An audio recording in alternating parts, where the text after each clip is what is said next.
I left my family. I left my kids. I left my nightclubs, my parking company, $35 million to fight the fight. Welcome everyone to another episode of Mafia Truths with John Alite. I'm Felix Levine and John Alite to my right.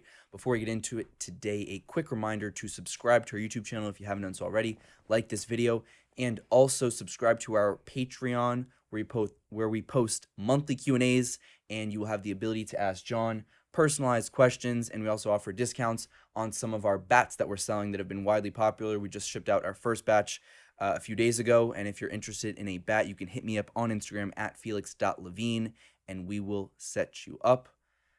John, we were talking a few seconds ago about a sting operation in New York. I actually haven't heard the story. I wanted to wait for us to be live for you to at least tell it to me and the world, so I'll let you take it away.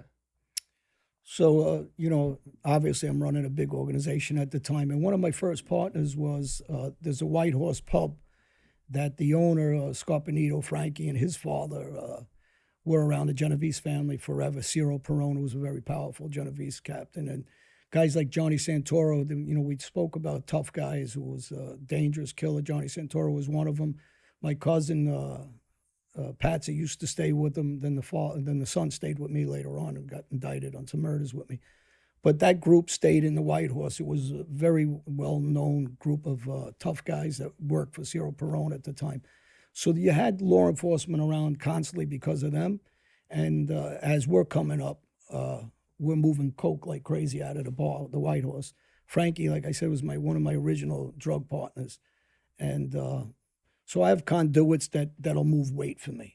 And one of the guys comes to me, and I have an apartment with them up the block from the White Horse, which was on 87th Jamaica Avenue.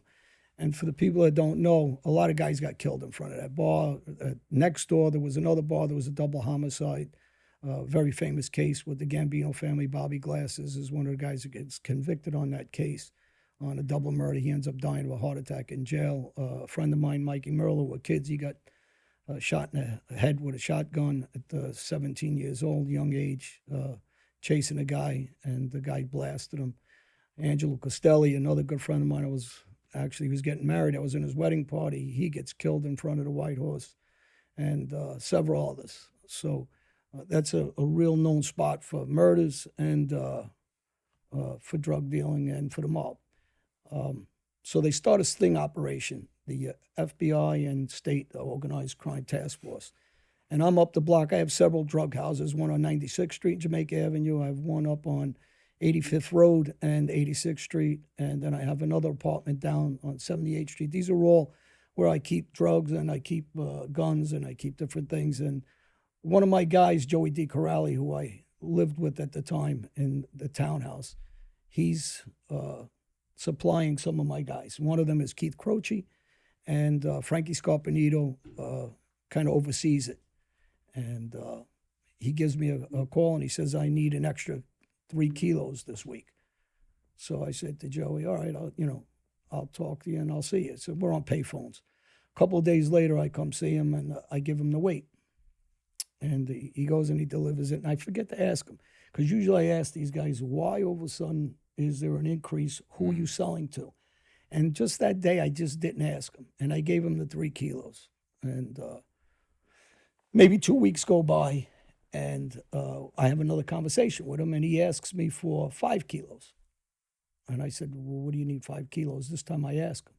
He says, well, Keith Croce's got a new guy that's buying weight from. So I said, what do you mean a new guy?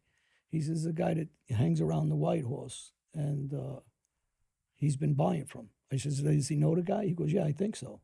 So I said, do you think so? Or does he know him? He goes, well, from what I'm being told, he knows him.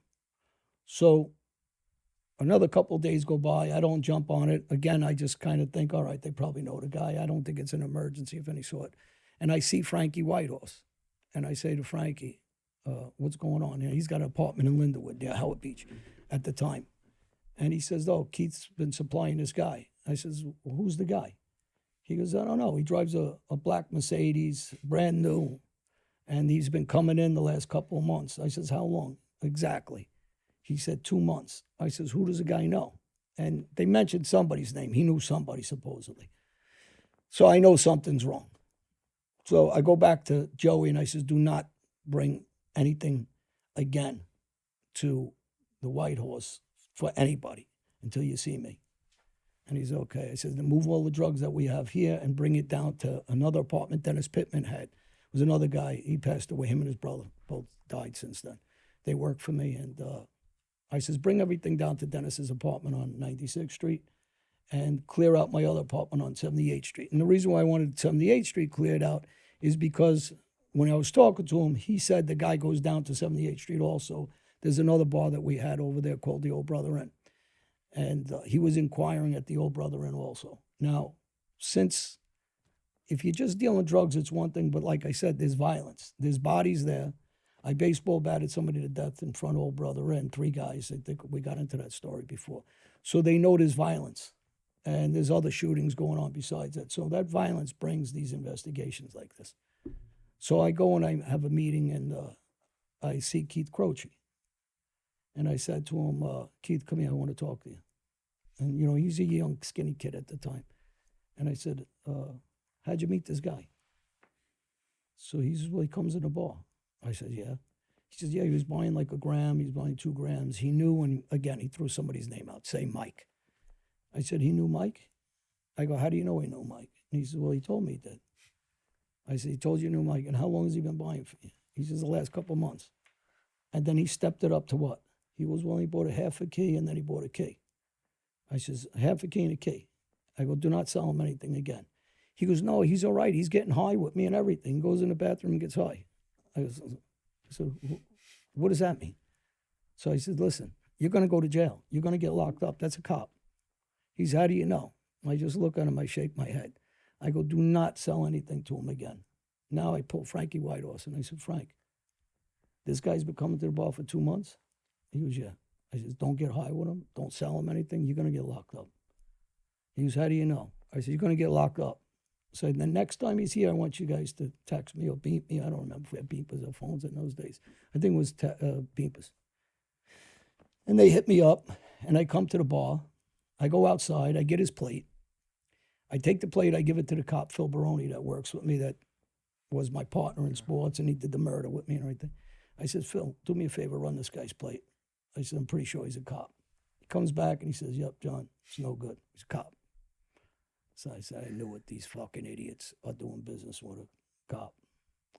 So I go back to Frank. I go, how many times did you buy from this guy buy from you? He says, actually, he always buys from Keith, but a couple of times he bought with me and he talked. I go, listen, most likely he's wired up. He's gotchas. And I think Keith, so when it comes down and I move everything, maybe a month goes by and he's still trying to dig in, the guy, and I come to the bar and he's trying to talk to me. And I said to him, you're not allowed in here no more.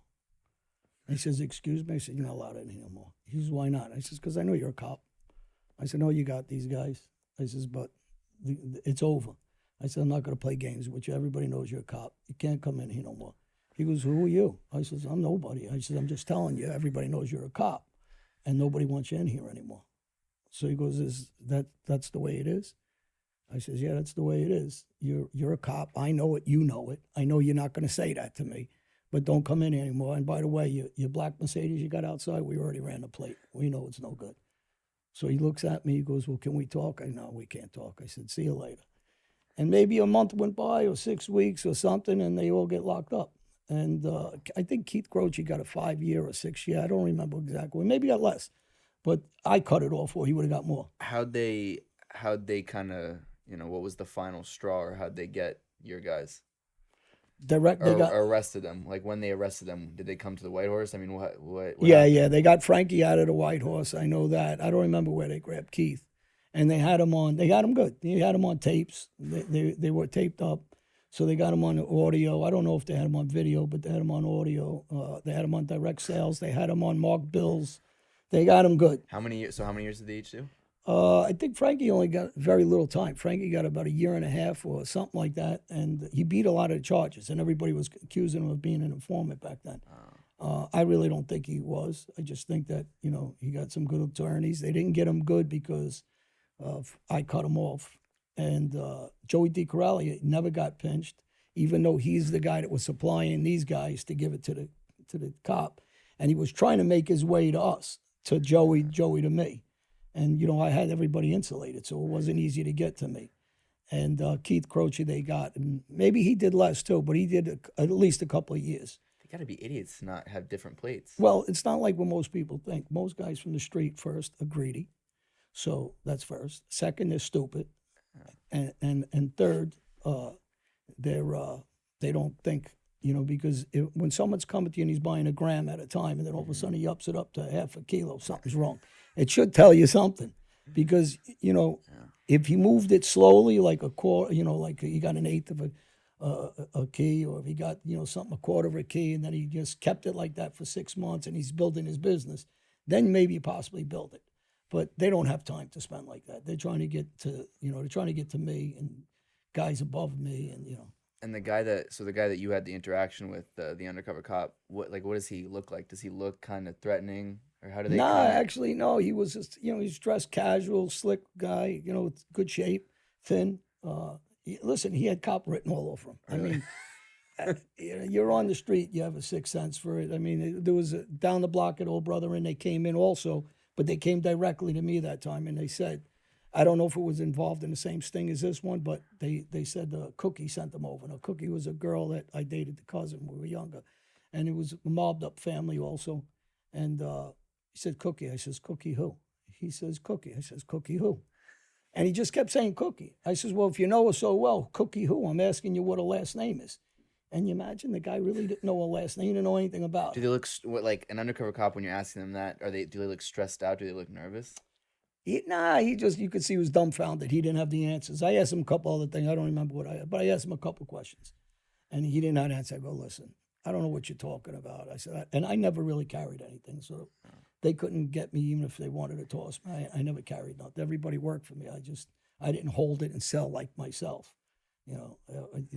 These guys, what I used to do is package up 10 grams at a time.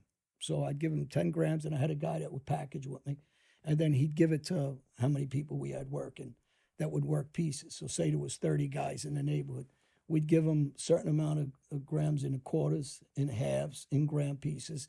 And then if they ran out and they needed, each bar was near each other, they would switch and call each other or text each other and say, hey, do you got a gram down the block a piece? I'm out of gram pieces. And, so, I mean, we were pretty sophisticated, actually.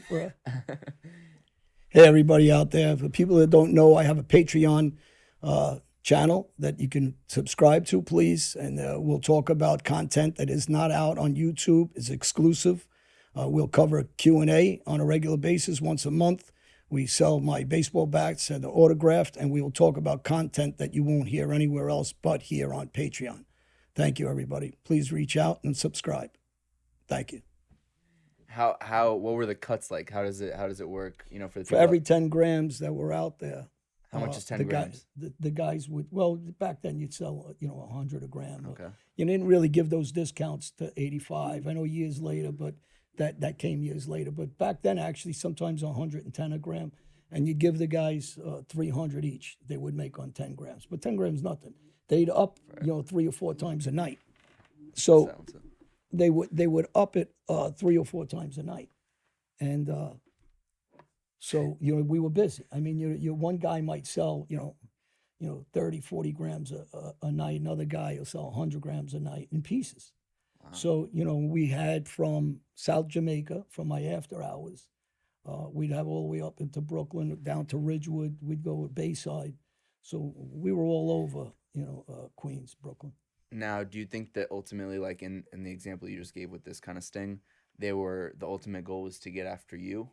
Was that? Oh yeah, I'm the guy they're looking for, and who I work with. So who I work with's the mob, right? And who we're buying from. And we were buying from cartel guys. We're buying from a lot. I'd always have about 10 different suppliers.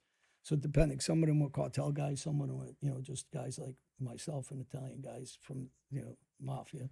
Or we'd have, some other guys. Like I did business with a lot of the bikers because my friend at the time was president of Hells Angels. So they did more with speed, but we did some business with coke too. Who had the best quality product?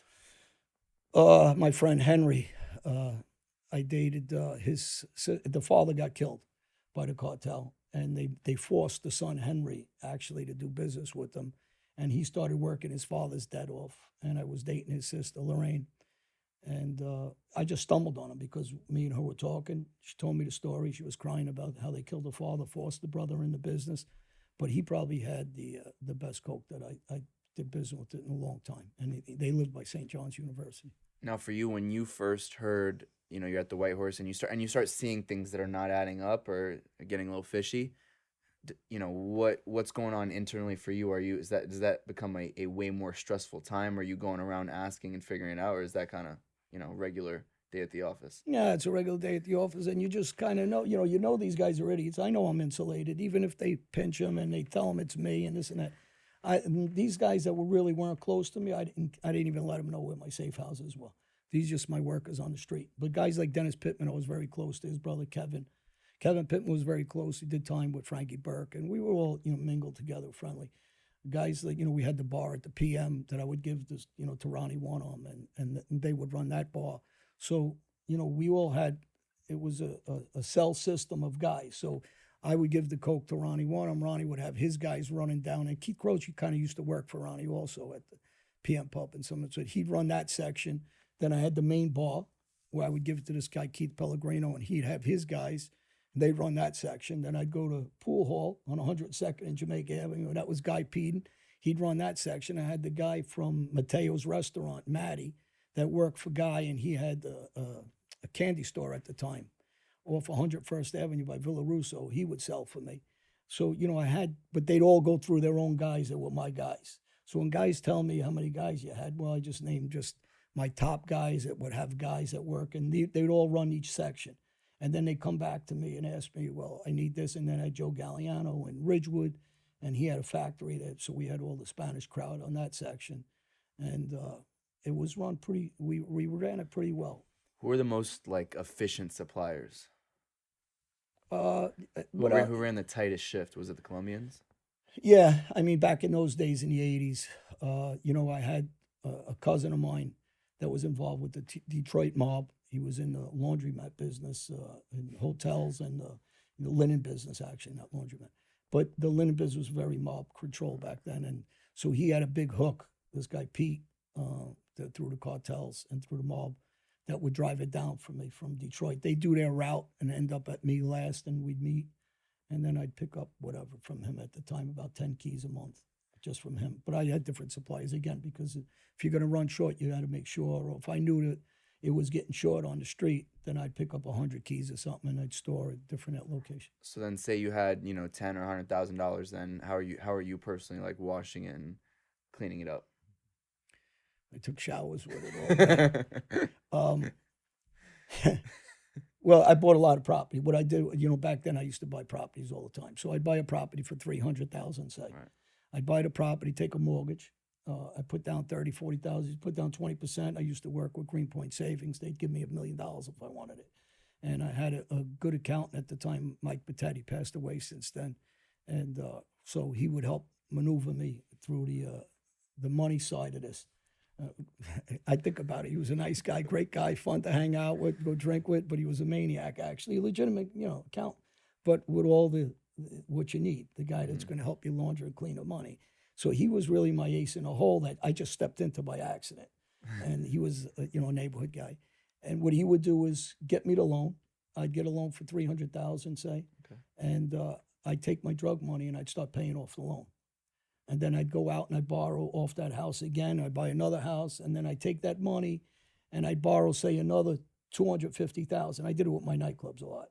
And then I'd borrow the money and I'd show it this way. So when they had $250,000, I bought a nightclub. They'd say, where you got it from? I borrowed it off the building. So now I had it cleaned out like that. So when I did my Club Mirage originally, I took about $500,000. I gave it to my partner, Cam. He flew in, he got on a train, he was on his way back, and the FBI stopped him, and he had a bag full of money. So he calls me up. He goes, oh, you're smart. He goes, you knew they were going to grab. I go, I thought so because of my phones. But the money was clean. We took it out of a bank, actually. So when they took all the serial numbers down, they held them, took all the serial numbers, and the money was clean because of the way I did it. And then how much are you paying your accountant at the time? I'm sure he's getting. Oh, he got big money. So like if I borrowed I'd borrow 500,000, 400, he'd get 3%. I'd give them the 3 points.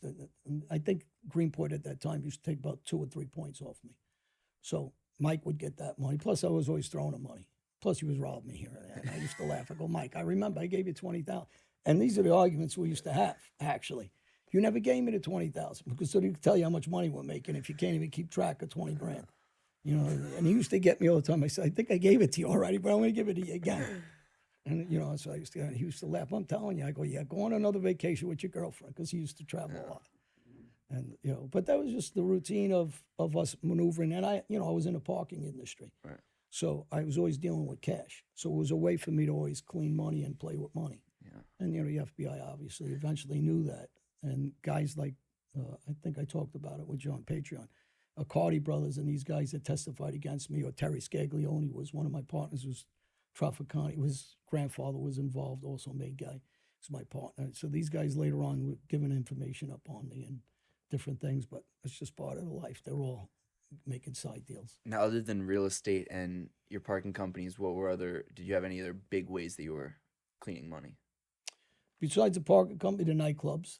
Nightclubs. Always in the nightclubs because of the cash industry. And I owned candy stores. I owned glass shops. I owned, which was also a good way of moving money because I could buy glass for cash. We'd rob, not that, they would give me ups, from like a company like Safelight. They got trucks. I know some of the drivers, you give them 20,000, they give me their load. So maybe they got 300,000 on the truck. And they said they got hijacked. Really, I got the truck. They handed it to me. I give them 20,000. You can't do it often, but we did it often enough.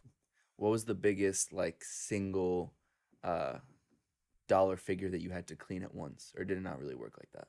No, it didn't work like that. I mean, everybody knows this Kennedy Airport was our playground. So really? We'd go to Anthony Ruggiano, will tell you, and Albert at the time, Bobby Greco. If you're out there, Bobby, you could tell these stories. We used to go out to Kennedy Airport, and we'd have the guys on the docks already. They have the manifest. So say a truck's going to pull up. And, we were kids. We got wigs one time. We thought wigs weren't worth anything. This is how stupid we were, really. We had, that's some haul, wigs. You make big money off of wigs. And we didn't know it. We thought it was a waste when we got it. But we have the guys on the dock. So say they have the manifest and it says we're supposed to be there at 3 o'clock. The trucks are picking them up. We come there with our own truck at 2 o'clock. We'd have our guys load the trucks. We'd leave. We're good, right? We just took whatever we took on the truck, whether it's $500,000, 300,000, 2 million, whatever. We got the truck handed and they load it for us. We don't even do anything. They load it. And then we leave. And then, later on there's investigation. What happened with this thing? And they came there with the manifest. We got the manifest from our guy. So we used to do it on a regular basis. But Bobby Greco was, at that time, he had there was a couple that we used to, give all whatever loads we got, we dump it all to them. And they pay us. And it was Bobby's hook, and we got him through Anthony and Albert, actually. How many times a week are you going to JFK? Oh, we used to go all the time. Anytime you're broke, we go to JFK, and, we dump. But, Bobby and his brother Roy were jockeys. I wish Anthony was here while we're telling the story because Anthony will laugh. He'll tell so many good stories with the Grecos, and Bobby's out there. And I know his nephew, I think, got in touch with me a couple months back on the computer. And he was asking, do you remember my uncle? I was like, how can we not remember your uncle? We all played baseball together. We all hung around the Ruggiano family, and we all made money together. So we had a good time at the same time. We were all friendly. Were there any other big ways that, you were big industries or? Just the robberies. We did a lot of robberies. Yeah. Well, I'm sure I know there's another sting story that we'll talk about in a future episode. So stay tuned to everyone out there. Another quick reminder to subscribe to the YouTube if you haven't done so already. Like this video, leave a comment if it's not anything stupid, or John will bat you. That's just a joke. And also another quick reminder to subscribe to the Patreon if you haven't done so already. A great way to ask John all your personalized questions, monthly Q&As, and then a discount on those bats that we're selling. We're selling them to anyone who wants them, and also a discounted price to our Patreon members. So hit me up at felix.levine on Instagram if you'd like a bat, and we'll set that up for you. New book coming out with Lou Romano, and it should be out. I mean, we're done, so we're just putting it together, putting a cover on it. It should be out there within the next week, month, not a week, About a month, I'd say. I always say a week or two, but it's going to be a couple of weeks by the time everything's finished up. But look forward to it. I think it's going to be the best one that we got out there. And johnalite.com if you're looking for me on my website. Are you doing any audiobooks soon? An audiobook version of it? Yeah, I think we're going to. That's what, feel like Lou's people been would love talking that. to me about it. Yeah. Let us know if you want to hear John on the audiobook version of that, because I'm sure that could be a hit. Yeah. Yeah. Let me know your opinion on if I should do that way. Perfect. Well, thank you, everyone. Thank you, guys.